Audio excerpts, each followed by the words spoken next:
Welcome to the Financial Freedom Secrets Show. This is your host, Jackson Millan, the Wealth Mentor, helping business owners create financial freedom faster by mastering the language of money. Want to see how well you're tracking towards financial freedom?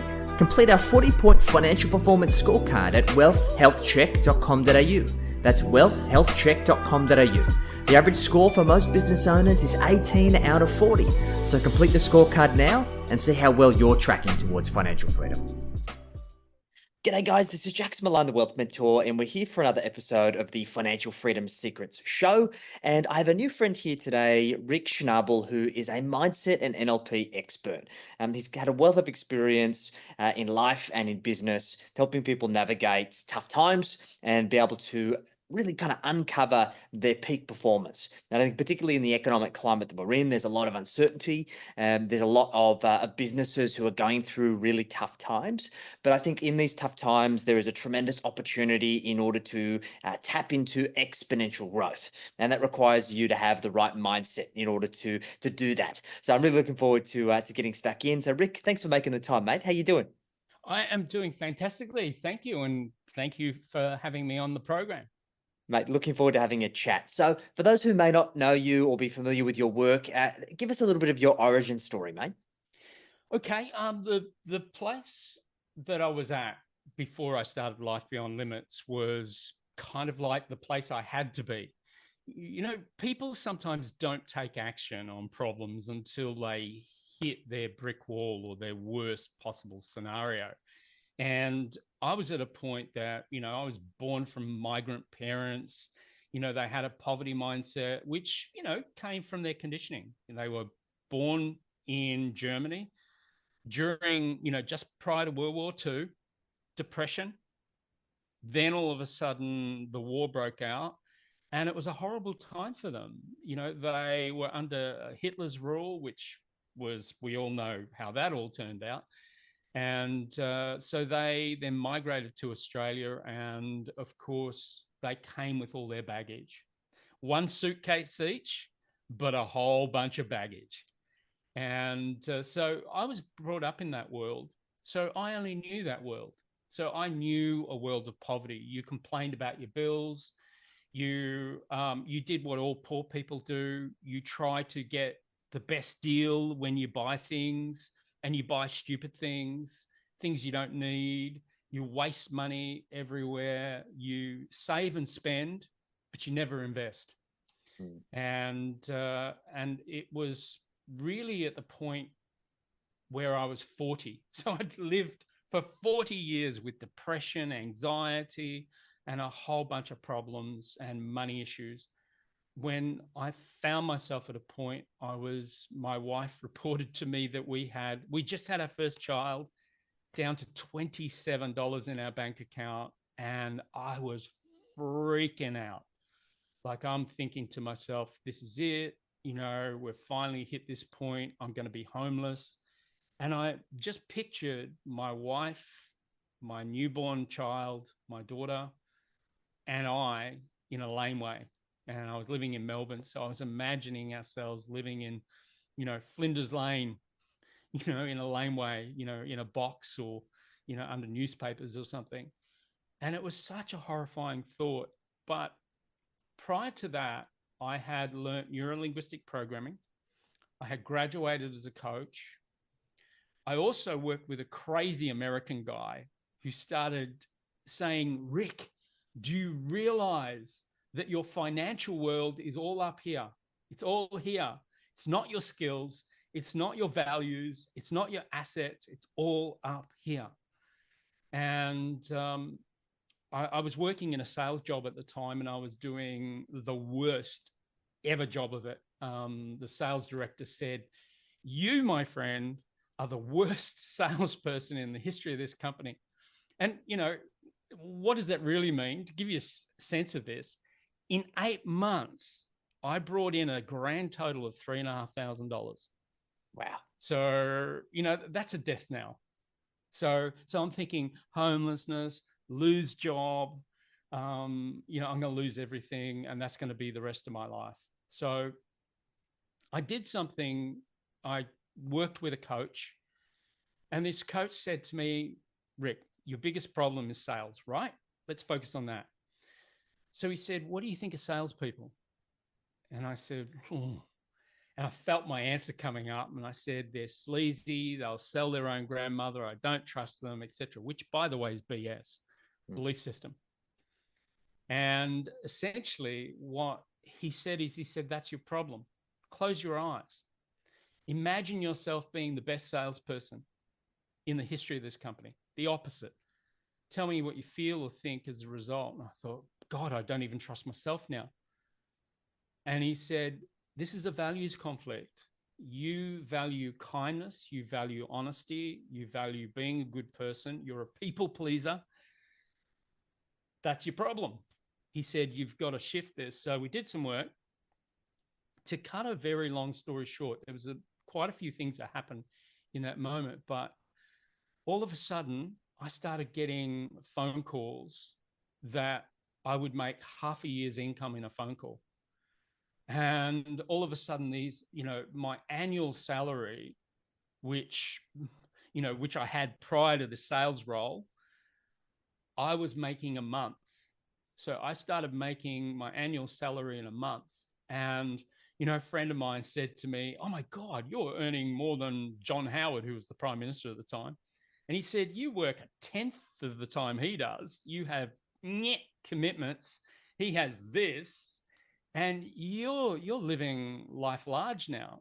And it was such an incredible difference, but it fueled me. I got so excited. I wrote a book about it, and it became a bestseller. And people from all over the world said, how do you do this? How do I shift? How do I change? And I found myself feeling so on purpose. And it was so rewarding helping people to go from a poverty mindset into a richer way to think. And that's how I ended up here. It had to happen. Like, that's phenomenal. It's interesting as you recount that, because I share a lot of things in common with your experience, and it's interesting that you sometimes have to hit rock bottom in order to then discover the pathway to greatness and reaching your fullest potential. And as the old saying goes, when the student is ready, the teacher presents itself. Yeah. Now, have you ever pondered an alternate reality where maybe you weren't doing it so tough? Maybe you were just kind of cruising through life. And if you had encountered that same mentor who was trying to impart those kind of pearls of wisdom to you, do you think the result would have been different? Yeah, I do. I really do. I think a lot of us actually could be doing better, but we're in a comfort zone. And, people are like pillows. They just find that comfortable, warm, beautiful spot, and they just stay there. And their life becomes their comfort.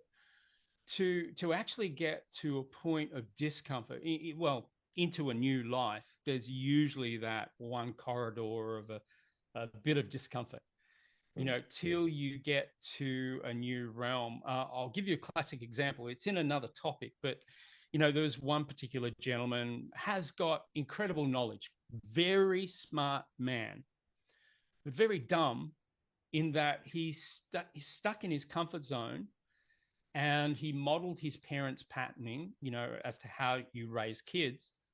And he was very strict. He would scream at his kids, all of this. So he's with me saying, how do I fix this? My wife has left me. I go, okay, we can't guarantee your wife's going to come back. We've got to help you be the new you.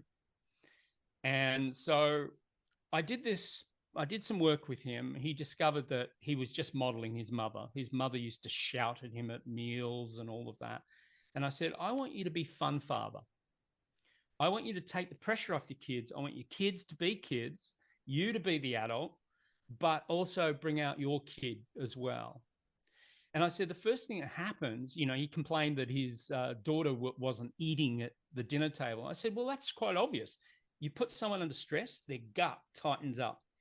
And they're not going to eat because their gut's tightened up, because their brain is saying, I'm going to have to run in a moment, so don't put any food in there. And so I got him to report back to me every day as to how fun father's going. And he said, oh my God, it's such a difference. the kids are eating, they're happy, I'm happy, and sometimes some little tweaks make a big difference, but most of us really need something major to happen. Unfortunately, most of us wait until that something big happens, and then it's a dramatic problem. Yes. And it's a lot of stress and anxiety, right? And it's Yeah. unhealthy. Like one of the beliefs that I've always had is the situations you learn to survive, your survival ultimately depends upon. And we Yes. create these neural pathways, these synapses, these connections. And our brain doesn't necessarily associate the difference between a good situation and a bad situation. It just knows we can survive it. And it Yes. becomes like Groundhog Day.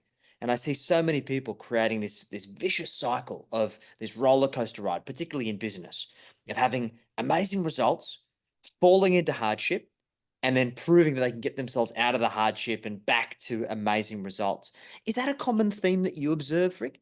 Yeah, very much so. I mean, you're doing such great work in this space, and you understand mindset as well as I do, and you know that people will often do this. But you know, um, like my story went on, things were going really, really good, Mm. and then all of a sudden we had, a downturn in the economy at one particular point. And I realized that I went from a very poor lifestyle to trying to make up for everything that I never got. Mm. And I looked through my house. In my garage, there were boxes of things that I bought on a whim that weren't even opened. There were, we used to have a guy used to come to our house, every few weeks to sell us French red wine, and I was living this incredibly large lifestyle. And we then had a downturn. But I realized that what people do is that, they might be doing badly. Let's say that, your finances start to improve, and all of a sudden there's this big gap. That big gap is a massive opportunity for investment. Mm. But what do people do? They go spend, spend, spend, spend, spend, spend, spend, get a more Yes. prestige car, get a bigger house, get someone to deliver expensive French wine to you, you know, and what you end up with is you may be earning, hundreds and hundreds of thousands or even millions, but your overheads start to match it. Then Bang the on. downturn comes, and all of a sudden you go, oh my God, do you mean I have to get rid of the wine guy? you know, and people just, it's insanity. It Mm. really, really is.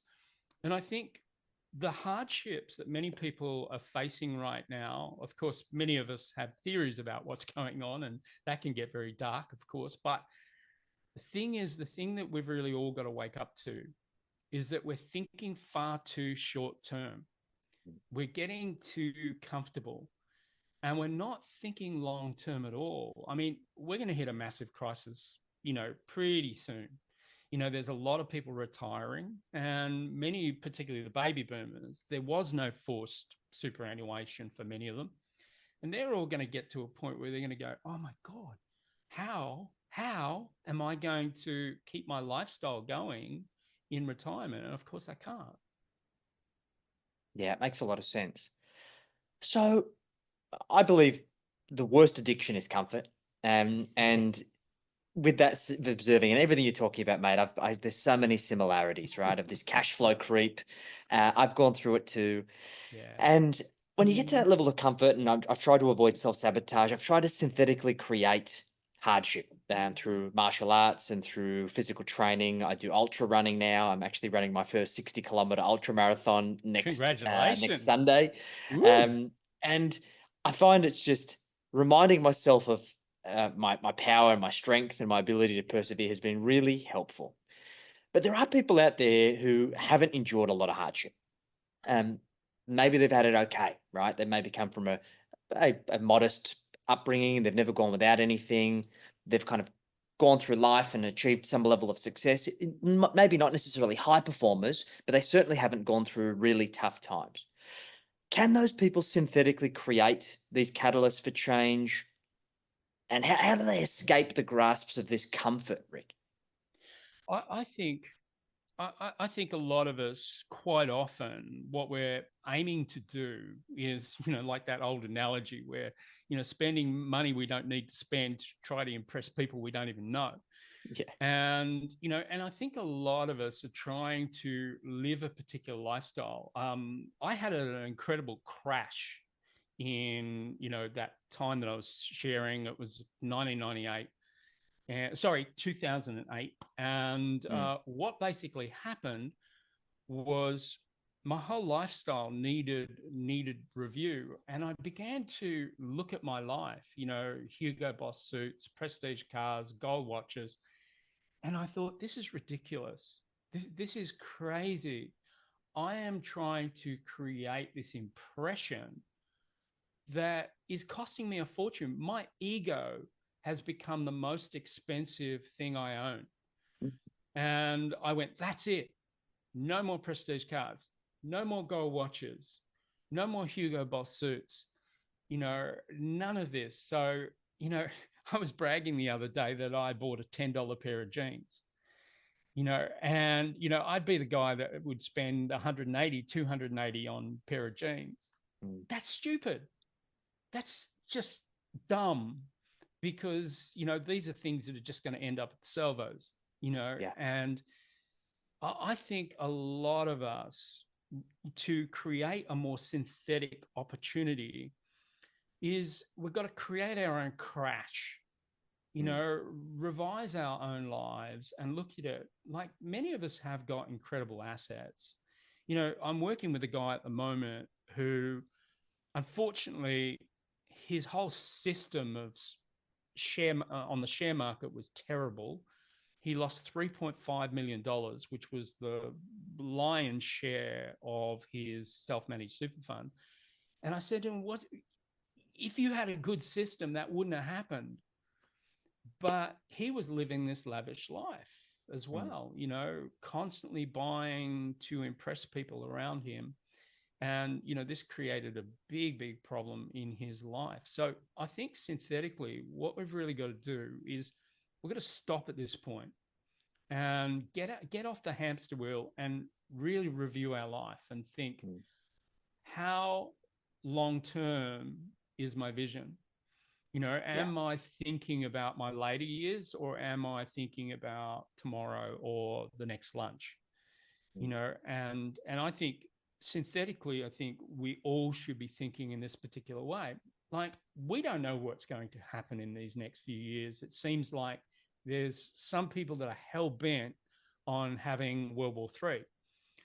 And, if that happens, the lion's share of us, except for the baby boomers perhaps, and, and the older ones, we haven't experienced a war. We don't know what supply, what end of supply could be. Yes. So, I know this sounds terrible, and being an NLP trainer, people might be saying, what? That's not so positive, Rik. Well, no, it isn't. But the thing is that I believe the positive opportunity here is to get out of la la land, and really start to wake up. Many people's assets could diminish in so many different ways. There are a lot of forces out there that actually, are not working with us, are actually working against us, and anything could happen. So I would do a complete review, and I'd be going, okay, do we need to downshift our properties? Do we need to tighten up our policy of investing? What do we need to do? Because anything could happen. It's really interesting, mate. And as you talk about this, I have my vintage gold watch on my desk for this very reason, as a reminder, because very similar to you, I found that as I made more money and I bought more things, it was a band-aid solution for unresolved things with myself, within myself. Yeah. And the more things I accumulated and the more things I bought and the more expensive belongings that I had, the unhappier I was. Yes. And the interesting thing is that, my watch now is an Apple Watch, but it's purely for function with all of my running and fitness and stuff.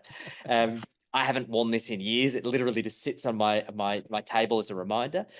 All of my clothes I buy secondhand pretty much, except the kind of branded company stuff. Yeah. And it was that, as you rightly said, that synthetic creation of realizing that there's a Stoic principle that says the man to fear is the one who has nothing to lose. And we have this attachment to all of these inanimate things that are Yeah. superficial and really serve very little value. And we place so much value in them. And it's interesting in modern society, the idea of richness, of being rich, is buying things that are just impractical, right? Like somebody could go and buy a touring four-wheel drive and spend 200,000, but that's not seen as wealth. And in contrast, could go spend 200,000 on a Ferrari, which is so impractical, but they're put on a pedestal because of that impracticality. And it's Yes. really interesting when people like us have had some level of enlightenment. And I'm still very early in my journey. I learn every day and I'm always trying to work on myself.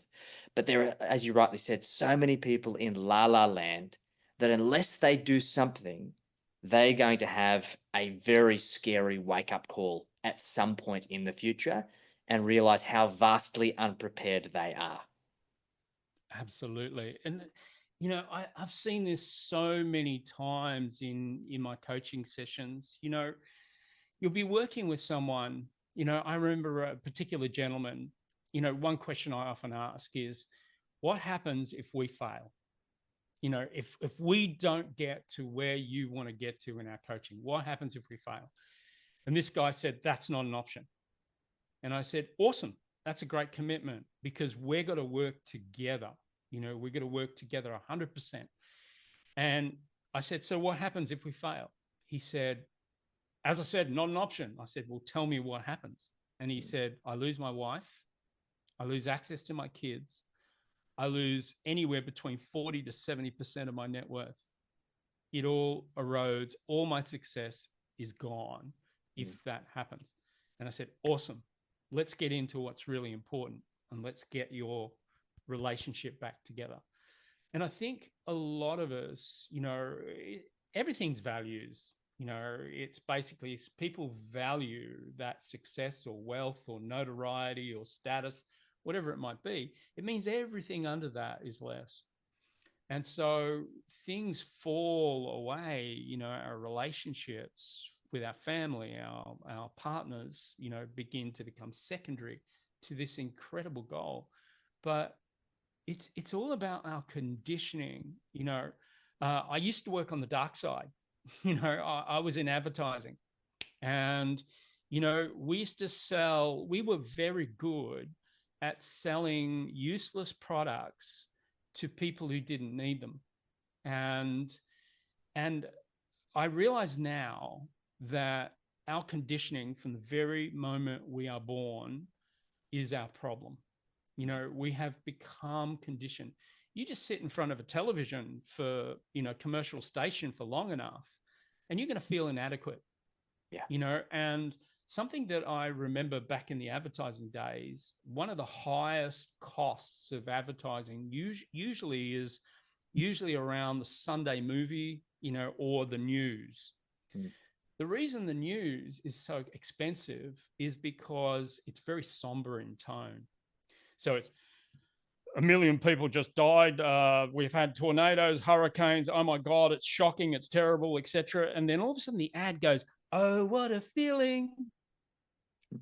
Spend your money, Yes. And so what people do is they realize that they've had all of this tension, and then all of a sudden it's alleviated with an ad, and now I feel better.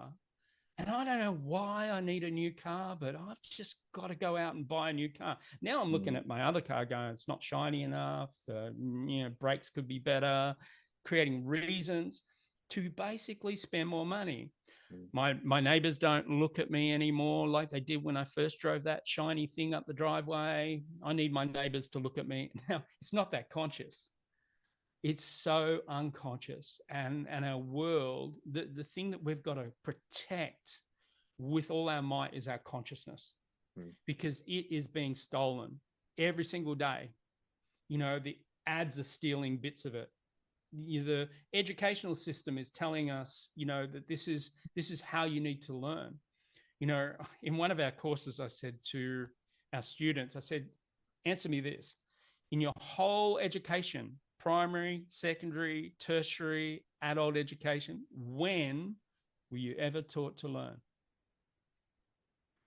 You know, and I have often many teachers in my course, and they'd be going, oh my God, yeah, it's true. We never teach kids to learn. No, because we want to condition them. Mm.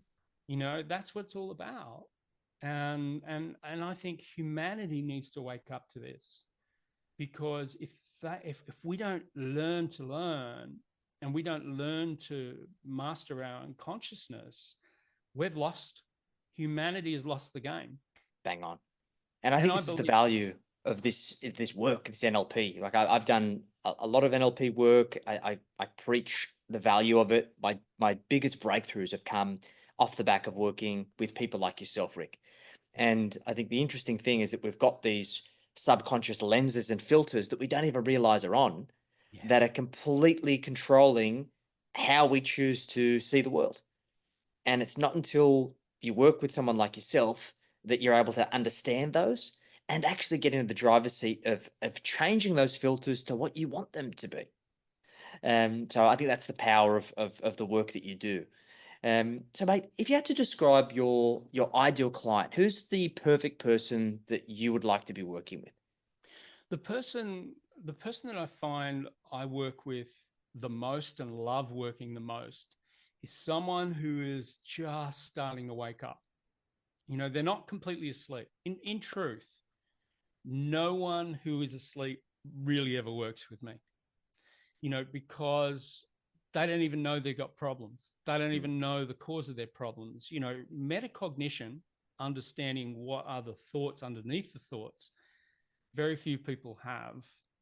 So the ideal person is starting to wake up, and they're starting to wake up because things are not going so right in their lives.